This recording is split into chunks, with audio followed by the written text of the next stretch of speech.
He's been elected as the second governor after the outgoing Governor Wycliffe Oparanya was served his 2 constitutional terms. I'm joined by the governor-elect, the newest governor, we can say, because some were elected and they have already, assumed office, but you are the newest, and of course the Mombasa governor.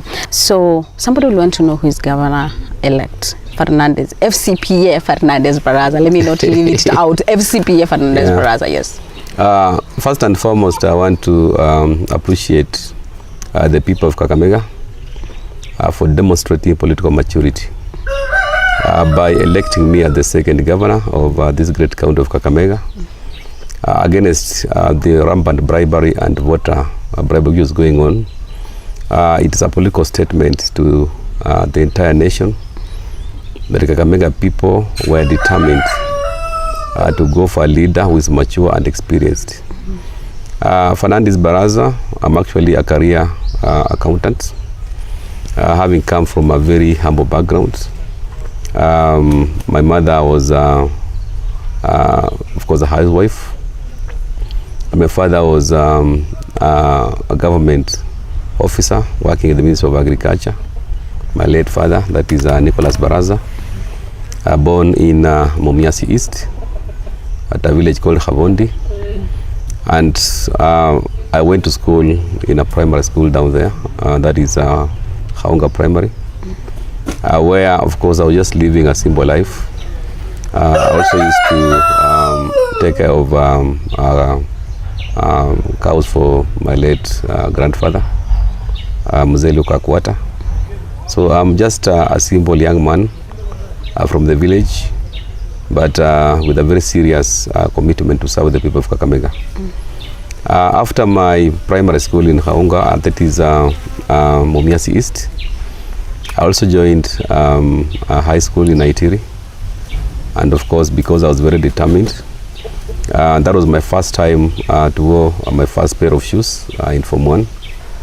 And by the way, before then, we used to eat for lunch. We were just taking water and sugarcane. Oh. That was in Haunga Primary. So lunch for me was a luxury when I was a pupil or a student in primary. I was so determined, and of course I had a very strong affinity to numbers. So after high school, I of course went to Kenyatta University to pursue a degree in a BCom accounting. And then of course at the same time I was doing my CPA exams. So by the time I was graduating in 1997, that is in Kenyatta University, which I graduated actually in the month of September. Those are some of the moments you cannot forget. I'm a BCom stroke 92. I was already a CPA by that time, CPA-K. So I also did masters just to make sure that I've actually made my educational background very strong. I did masters in business administration in Kenyatta University between 2003 and 2015, actually 2013 to 2015. So I graduated with a master's degree. And then of course after that I'm also pursuing my PhD, which I'm done with all the coursework, so I'm just finishing on my project. So Fernades Baraza is a family man. I'm married to one lovely wife, Professor Janet Barasa, who is a lecturer at Masinde Muliro University, and we are blessed with 4 sons. 2 of them, of course, are adults. My firstborn is Keith, is in Nairobi University. My second-born is called Thorn. He's now doing his Form 4 at Alliance High School. And I have 2 young men who are still in primary. And for information, my kids, they just go to public schools. Acting last-born and the second last, they're just doing the CBC education at Mumias Central Primary School. So you can that clearly interests see, me. That interests me. Why? I remember when Thorn had cleared his KCPE. Yes, we covered him. He was one of the best, performing the top students. top students at Central. Yeah. Why do you prefer public schools vis-a-vis many of the people that will say they live affluent life? Yeah. They always take their kids to some affluent schools.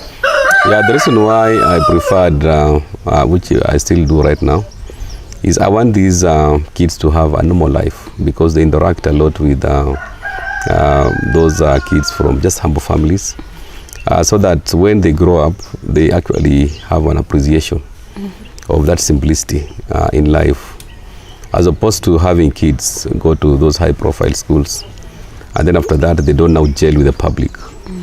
And that, of course, we have very good examples. Even my wife, the incoming First Lady, she's also come from a very humble family. And we believe being role models, coming from humble families, just going to public schools, we don't have to take these guys to those high-profile schools. And for information, they're very comfortable. What, of course, we ensure is we provide everything. But the environment of being in a public primary school has worked very well. And Thorn, when he went, and again, of course, in high school, we prefer again a public school. And that's why Thorn has had very easy time settling at Alliance High School. And for us, it is actually the true humility that we are trying to inculcate in these young boys. Yeah. So, of course, that is basically about your life. Later on, you got a job, or after you cleared? So what was your first job and maybe first pay? Yeah, I was still talking about my career life. After doing my CPA, of course, my first job, I was on very much demand in 1997, because at the time I was the chairman of Accounting Students Association of Kenyatta University. So leadership started earlier, much earlier. Even in high school, because I was the school captain. So my leadership things started earlier. Immediately after high school, I had actually 3 job offers. Immediately after university, that in 1997. Because at the time I was a CPAK, I was a BCom, graduate accounting. So I got a job in Kenya Airways. I got an offer in PW, that time it was Private Waterhouse. Then I got a job as an audit assistant in Coopers and Librand. Those are audit firms. So I decided to go to Kenya Airways, because I was already having affinity to working in a company that has national interests, public interests. So I was employed in Kenya Airways, and my first salary was 8,000. That was a lot of money. Wow, during that time, yeah, 1987. Okay. Yeah. It was a lot of money.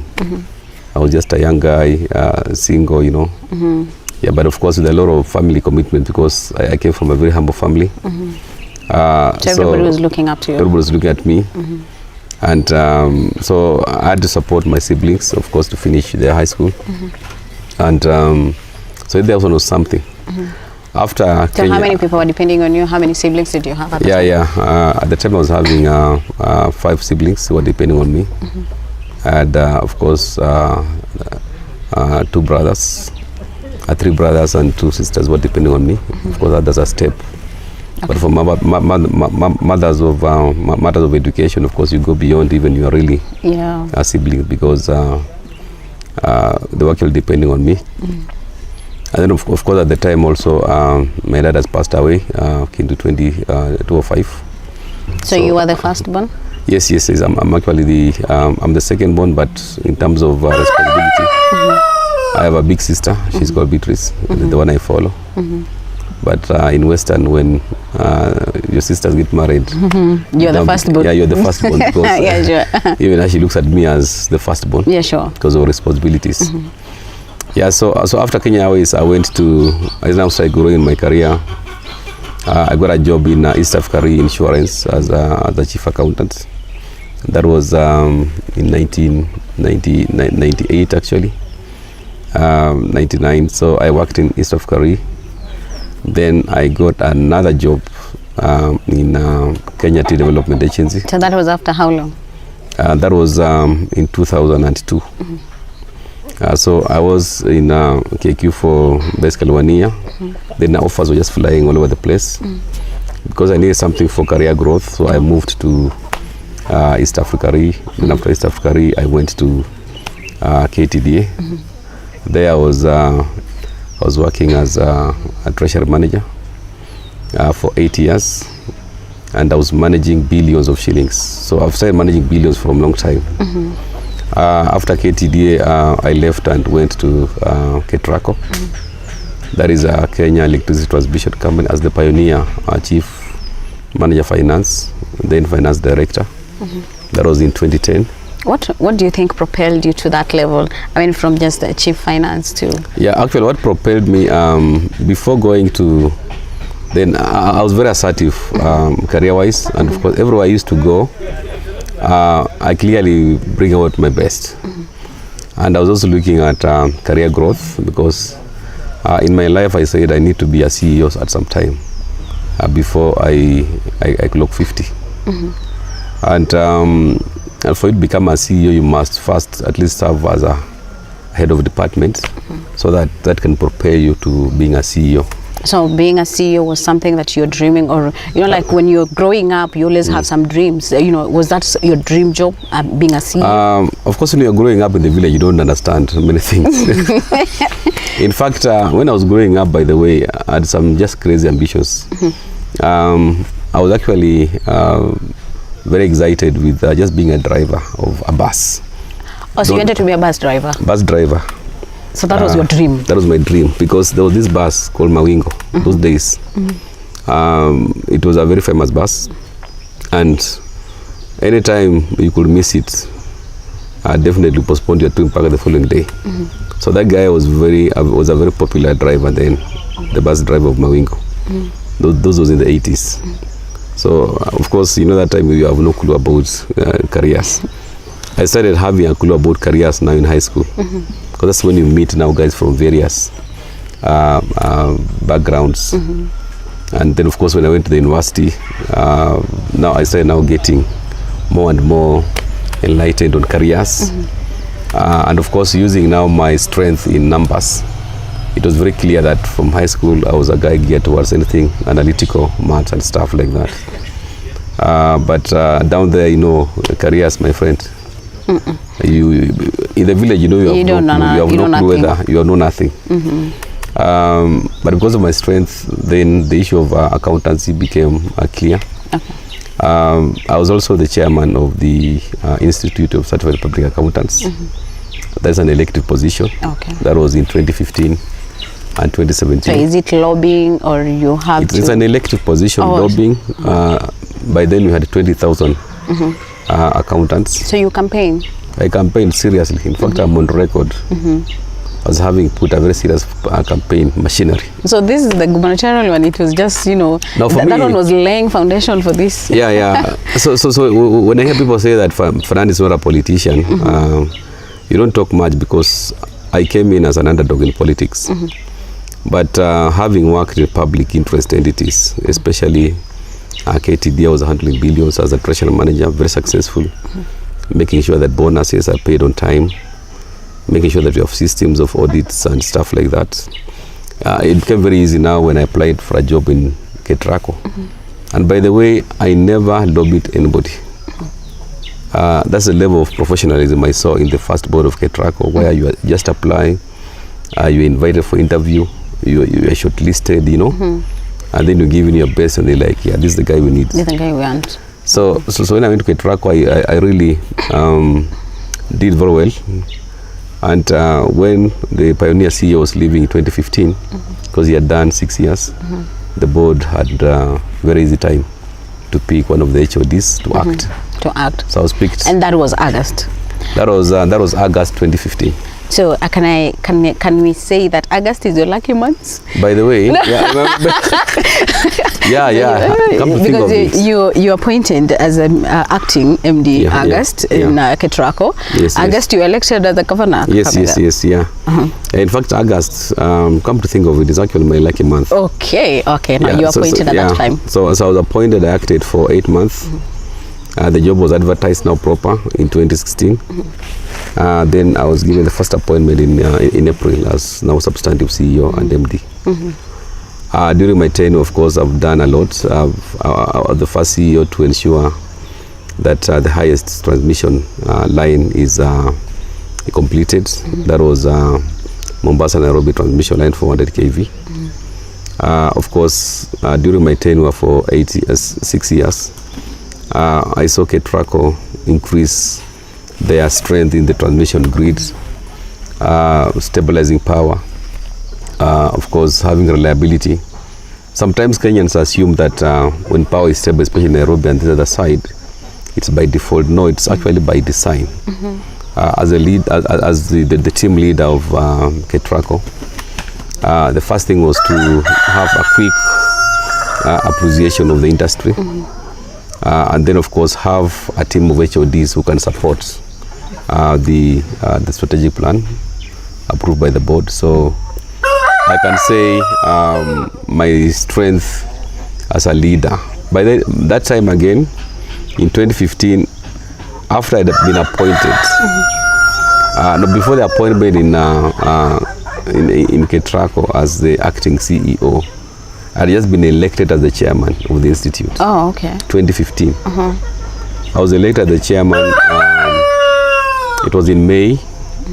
Then I was substantively given that chairmanship in the month of June. So after 2 months, you have been here. You are national chair of the Institute of Statistical Play, which is now the official advisor of National Treasury. So the official advisor of the CS National Treasury on matters finance. And then in August, after 2 months, I'm being appointed as the acting CEO. Hey, your God alikuwa ako hapo. Yeah, so it was I had to do a lot of soul searching just to see how I can balance. Because here accountants have faith in you as their leader. Of course, not a full-time job per se. Sure. And here you have now a full-time job as a CEO, managing transition. In a big company. Big company with a budget of over 50 billion per year. It was something, but I thank God I made very significant achievements. And I'm on record as the longest serving CEO in the energy sector, of course, after 2010 Constitution, because I did my 6 years without any issue. When I was working in KETRACO, of course, I now started planning for my future, because you know when you're on contract and you have worked in parastatals, you have worked in KTDA, a very serious parastatal, you've worked in KETRACO. So I started now planning for my exit, right? So I registered Baraza Foundation as my special purpose vehicle to reach out to the public in terms of just supporting some socio-economic activities. And again, for me, that Baraza Foundation was a very good opportunity for people to know who is this Baraza, so that when you come now to ask for their support, you don't come in as a stranger. So my interest in just first of all serving the people, I started by having these offshoots, which we've done very well, even as we speak right now. People know more about Baraza Foundation, so I had a lot of time or a challenge of trying out to convince people to vote for Fernades Baraza, as opposed to voting for, because for them they wanted to vote for Baraza Foundation. So when I left KETRACO, that is early this year, of course, as per the elections guidelines, was supposed to resign 6 months to elections. So I resigned on 31st of January.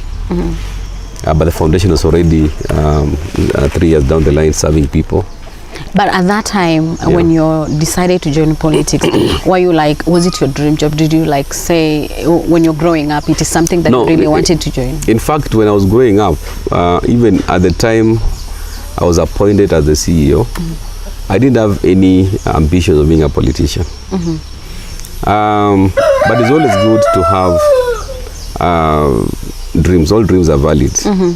And you dream anytime. Yeah. So my focus really, I started working on my exit strategy when I got the second term in Ketraco as the CEO. Because after successfully delivering on my mandate on the first term, which ended in 2019, as a strategic thinker, you start working on your exit strategy. Sure. So at that time is when I registered the Baraza Foundation as my special purpose vehicle. What are some of the things that you really wanted to, do with the foundation? Yeah, one of the things which, of course, I wanted to do, which I successfully did, is to support any socioeconomic programs for the youth and women. And one clear project which I successfully did was just making sure that we empower these young guys on some opportunities to generate income. I bought for them 500 motorcycles. And those motorcycles, of course, they were very strategic because I was the one doing the servicing. And what the riders were doing just to collect some money and put in a pool to make sure that it services them. But largely, most of the money they were using to support their families. And I have some very good videos which I can share with you just to see how this motorcycle thing has really transformed the lives of our young men, the youth. For women, of course, we went into a lot of programs supporting maternal health care, doing awareness on cancer, breast cancer, stomach cancer. We also had program of anti-Chica campaign, which again we did very well across the county. We also started programs of, like we had some floods in 2011. Yeah. And most of the households, 2021 rather. Most households were affected, and the foundation came in very handy to build houses, semi-permanent houses for the vulnerable, mostly widows. We constructed over 100 houses. We had across the county. Across the county. We had medical camps, again across the country, the county. We also had programs on just supplying wheelchairs to the PWDs and crutches. We did that across the county. So the Baraza Foundation thing was actually a very special purpose vehicle for me, just to make sure that people appreciate who Baraza is. And I don't intend to stop doing that. I know maybe that will be the next question. Yeah, of course. Are we stopping there, or now we? But again, of course, many of the things that you've done at Baraza Foundation, probably you are limited in terms of resources because it was a family venture. So are we now? Are you going to do this? Are you going to expand this? What you've been doing at Baraza Foundation now that you've been given an opportunity as to serve as Kakamega governor?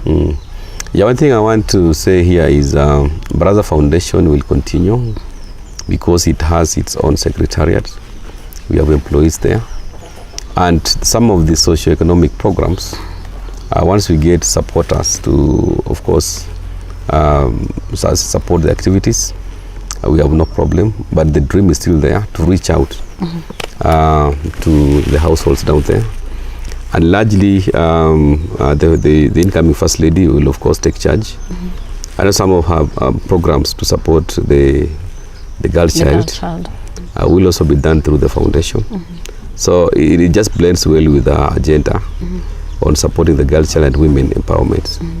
So it will be a different entity altogether? It will be a different entity altogether. It is a different entity, and what we want is for it to be an entity even in the foreseeable future, so that it's not tied to the political activities.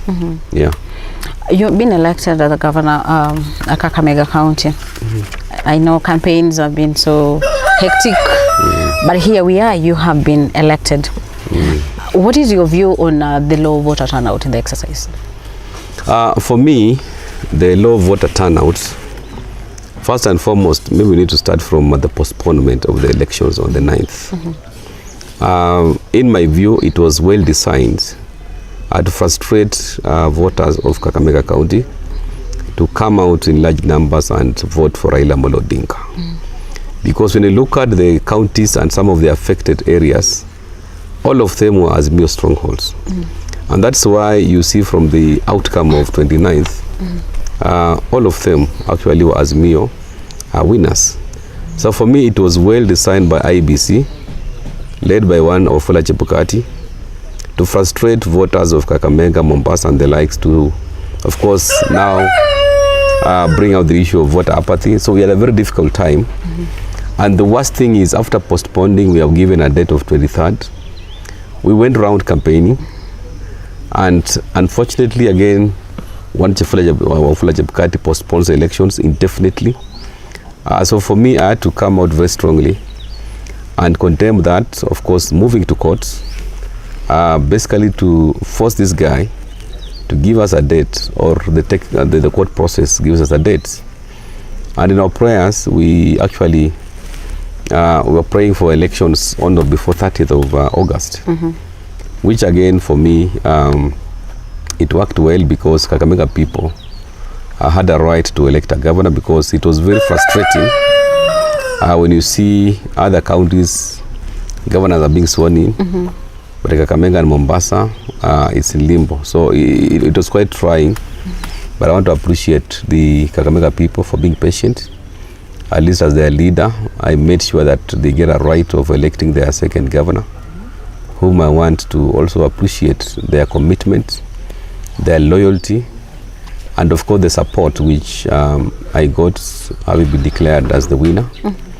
And for me is a demonstration of mature politics, politics that was not influenced by the level of handouts that people were giving, because my opponent, the closest opponent, they were giving people sugar, they were giving people 500 shillings before they vote. So it was just obvious and rampant voter bribery, which the people of Kakamega had already made a decision.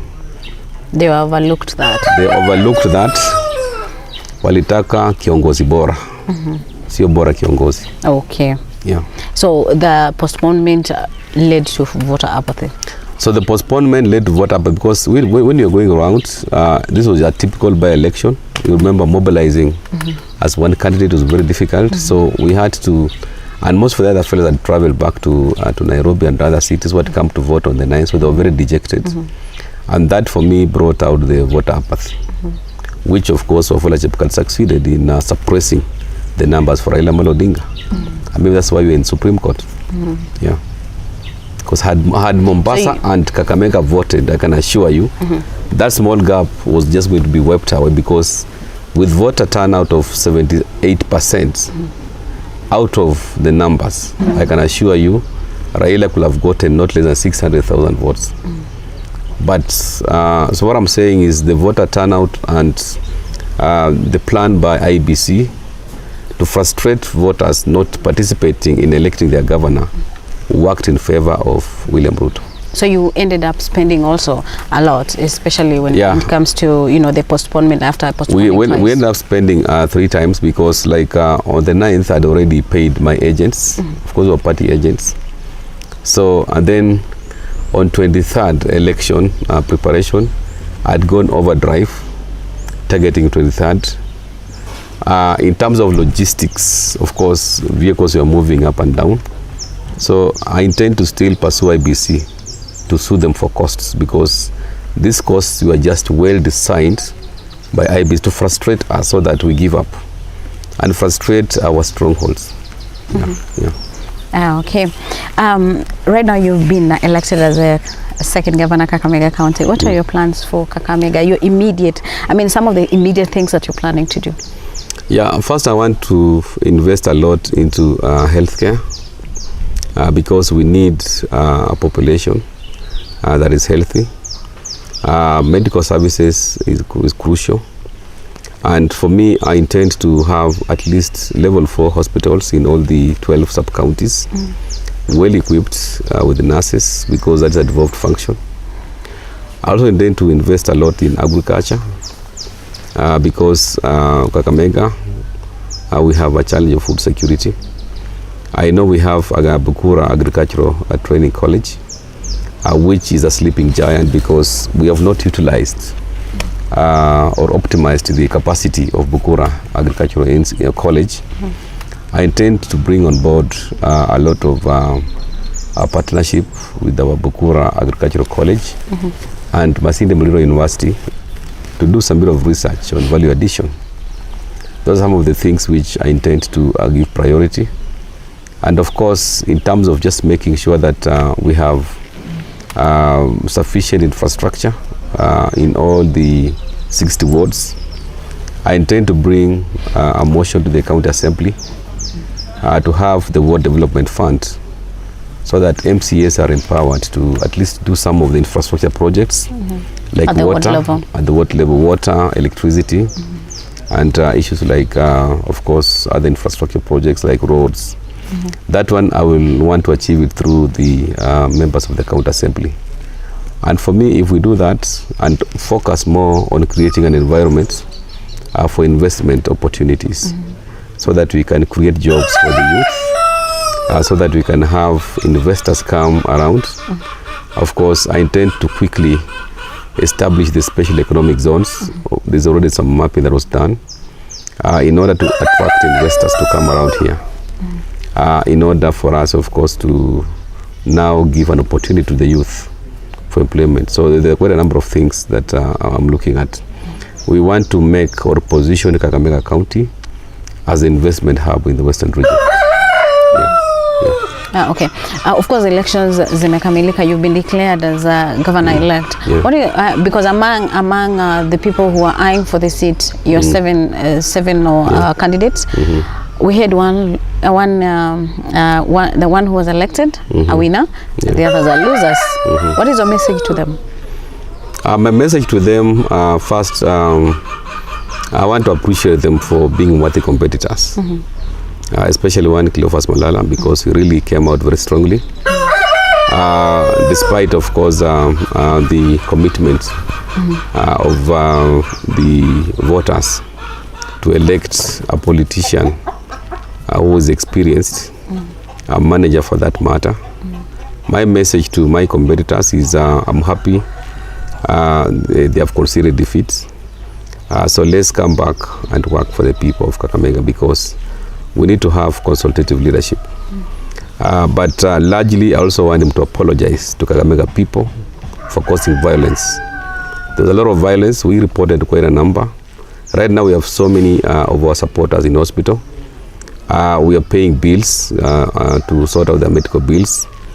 So Cleophas Malala should come out and apologize to Kakamega people for causing violence. Yeah. I believe my 6-point agenda for Kakamega people is, it cuts across. Which are? Of course, I've talked about matters healthcare. I've talked about affordable issues around food security. I've talked about good governance, where we have ward funds.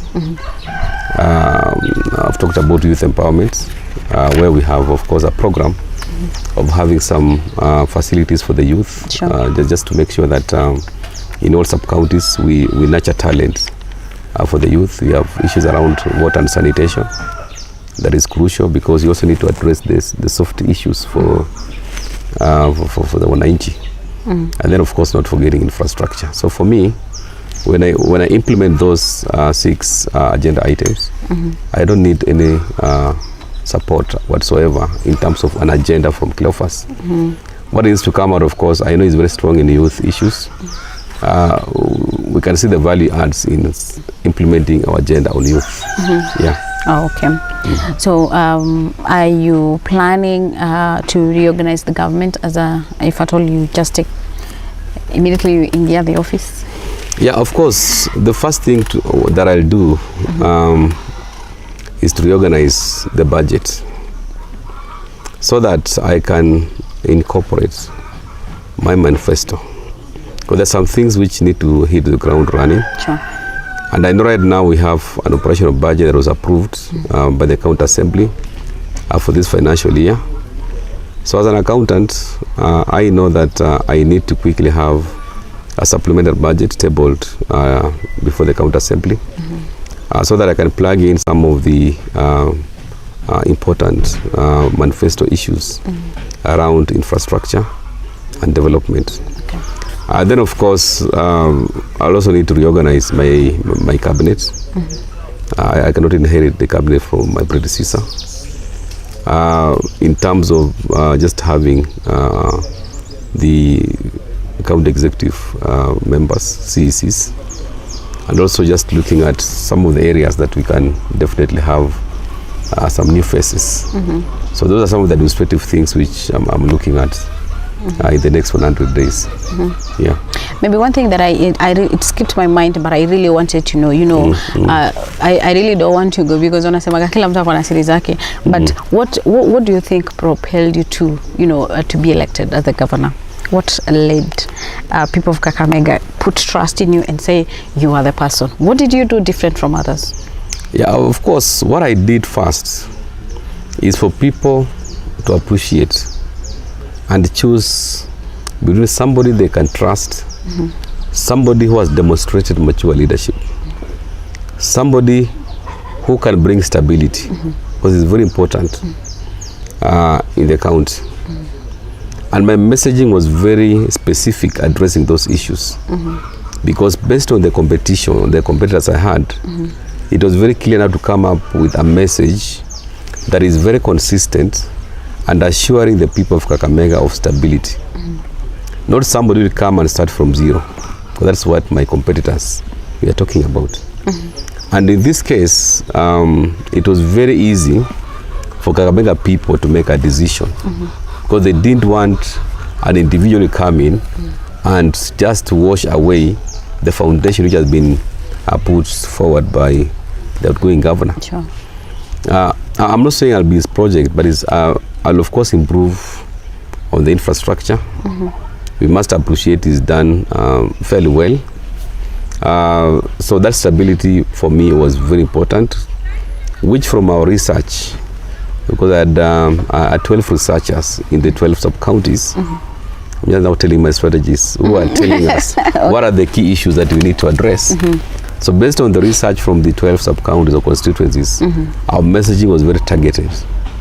And I was coming in as somebody who is experienced, somebody who is structured, somebody who is going to at least bring that phase of stability, maturity, somebody who is tested, because this is a job that requires a lot of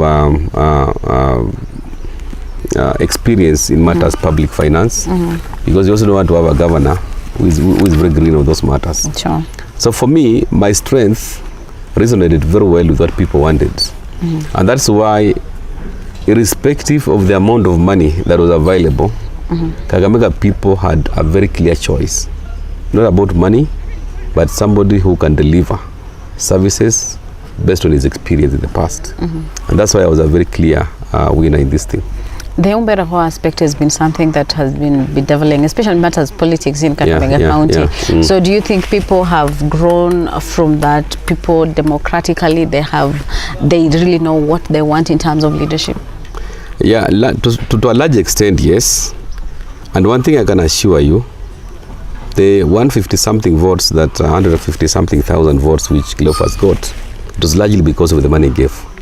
Not because people didn't, not because people wanted him. That one I can tell you for a fact. Yeah. Okay, so Samia, I want you to look kwa camera, alafu wewe uambie watu, they really want to know your personal attributes and who is this governor that they have elected for, as their second governor in Kakamega County. Talk to people of Kakamega. I want to assure the people of Kakamega that you didn't make a mistake in electing FCPA Fernades Baraza as your second governor.